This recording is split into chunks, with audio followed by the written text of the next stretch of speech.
One of the biggest mistakes that students make on the new PSAT is doing the questions in order as they're presented. Now, you may do that in your tests in school. So you do number 1, and then you do number 2, and then you do number 3. Maybe occasionally you skip a question, but more or less you do them in order. And on the new PSAT, that's not going to work for 2 reasons. Number 1, you're limited in time. So you want to make sure you get the easier questions done first, and the easier questions are not necessarily the ones in the beginning. There's no order of difficulty. And number 2, you have a mix of general and specific questions. As you can see, the first question of this passage is the main purpose of this passage is to.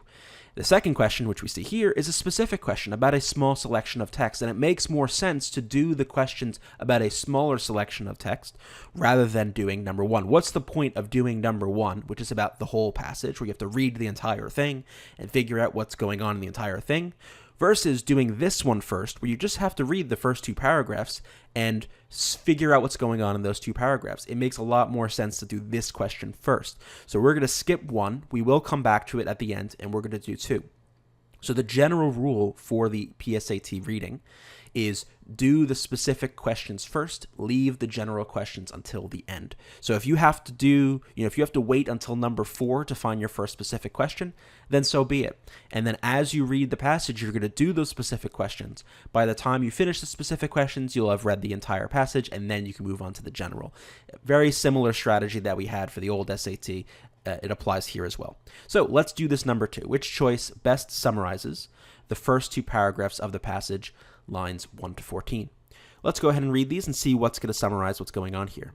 Emma Woodhouse, handsome, clever, and rich, with a comfortable home and happy disposition, seemed to unite some of the best blessings of existence, and had lived nearly 21 years in the world with very little to distress or vex her. She was the youngest of the 2 daughters of a most affectionate, indulgent father, and had, in consequence of her sister's marriage, been mistress of his house from a very early period. Her mother had died too long ago for her to have more than an indistinct remembrance of her caresses, and her place had been supplied by an excellent woman as governess, who had fallen little short of a mother in affection. So what's the summary here? If we can put this in our own words, basically giving a character background to Emma Woodhouse, her family upbringing, her life, her upbringing, and her family dynamics, more or less. Let's go to the choices. Even though a character loses a parent at an early age, she is happily raised in a loving home. That seems reasonable. She lost her mother, but nonetheless, it's a loving home. Her father is loving. The governess, who is kind of standing in for the mother, is loving, right? Don't get tricked here. It says that she had fallen little short of a mother in affection. In other words, she was as affectionate as a mother would be. So this looks pretty good. B, an affectionate governess helps a character to overcome the loss of her mother, despite the indifference of her father.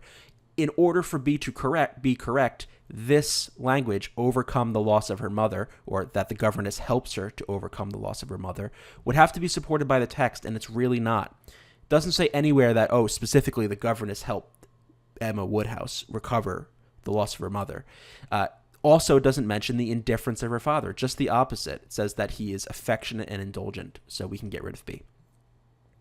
Largely as a result of her father's wealth and affection, a character leads a contented life. So certainly the character is leading a contented life, and certainly her father's wealth and affection has something to do with that, as mentioned here. But it's not just that. There's other aspects here, particularly the role of the governess. So because we're missing the governess as a big piece of the story here, we're not going to go with choice C. It's just a bit too specific. And there's nothing really here telling us that her happiness is largely the result of her father's wealth and affection, just that that's a factor. How about D? A character has a generally comfortable and fulfilling life, but then she must recover from losing her mother. Again, nothing in the text indicates that. Obviously, this was probably a challenging time for her, but that's an inference we're making. We're assuming, it must have been hard on her to lose her mother, and it probably was, but that's not what is being said in these first 2 paragraphs. It's more focusing on the happiness in her life, not on the challenges, or specifically not on how she had to recover from losing her mother. So we can get rid of D, and we go with choice A. Notice it's the most general choice, and that's typically why it's correct. The more general choices make fewer mistakes. They're less specific. So we're going to go with choice A. To learn more about Reason Prep's SAT, SAT subject test, and ACT video courses, go to reasonprep.com/enroll. And you can find the link in the description below the video.